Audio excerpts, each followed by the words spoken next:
America ने कैसे बड़ा इलाका कोड़ियों के दाम खरीदा? नेपोलियन ना चाहते हुए भी रजामंद क्यों हुआ? नेपोलियन को किसने शिकस्त दी? 1803 में अमेरिका ने किसी जंग के बगैर अपने रकबे में लाखों मुरबा मील इलाका शामिल कर लिया था और उसके लिए कोड़ियों के भाव जमीन खरीदी थी। उसके पस मंजर में कार फरमा अवामिल जाने बगैर ये कहानी समझी नहीं जा सकती।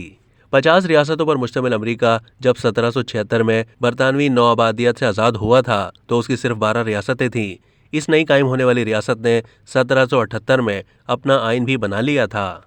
उस वक्त तक अमेरिका की रियासतों की आबादी भी बहुत ज्यादा नहीं थी। ज्यादातर लोगों का पेशा ज़राअत था और आबादी बहुत फैली हुई थी। रिहाइश के लिए अराजी की कोई कमी नहीं थी, लेकिन ज़राअत बढ़ाने के लिए बाज़ अमरीकी मजीद ज़मीन हासिल करना चाहते थे। इस मकसद के लिए उन्होंने मगरिब में एलिगनी के पहाड़ी सिलसिले का रुख करना शुरू कर दिया था। उनमें से बहुत से लोग मौजूदा रियासतों केंटकी और टेनेसी में जाकर आबाद हो गए थे। उस दौर में ज्यादातर लोग पैदल या घोड़ों पर सफर करते थे, जबकि सामान्य तिजारत और जरूरी अशिया की नकलो हरकत दरियाओं में चलने वाली कश्तियों के जरिए होती थी। शुमाली बहरे ओकेन्यूज से मुत्तसिल अमेरिका के मशरकी साहिली पट्टी से अजनास और दीगर तिजारती सामान की आमदोरफ्त होती थी। अमेरिका को बंदरगाहों से मिलाने वाले दरिया न्यू ऑरलियंस के इलाके में बहते थे और इसी वजह से अमेरिका के लिए ये इलाका इंतहाई अहमियत रखता था। 17वीं और 18वीं सदी में लुजियाना के ज्यादातर इलाके फ्रांस के पास थे। 1762 में उसने ये इलाका एक और यूरोपीय नौआबादियाती कुव्वत स्पेन के हवाले कर दिया।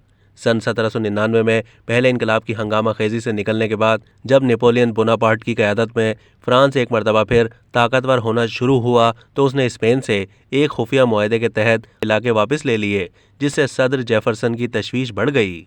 सदर जेफरसन ने नेपोलियन को पैगाम भिजवाया कि अमेरिका लुइजियाना का इलाका फ्रांस से खरीदना चाहता है।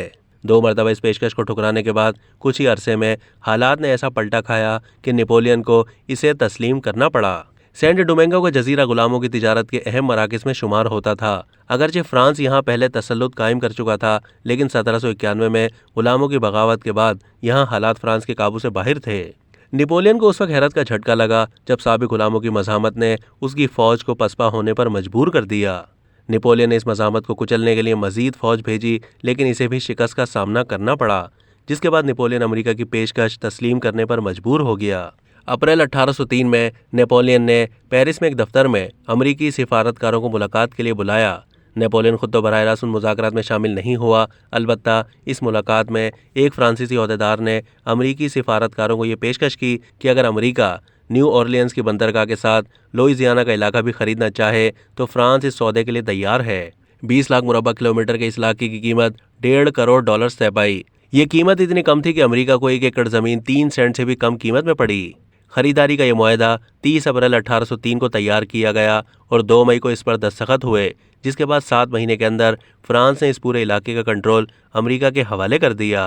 अमेरिका में इस मुआहदे को लुइजियाना परचेज के नाम से याद किया जाता है। अब तक के लिए इतना ही। मज़ीद मालूमात के लिए डेली जंग के YouTube चैनल को सब्सक्राइब कीजिए।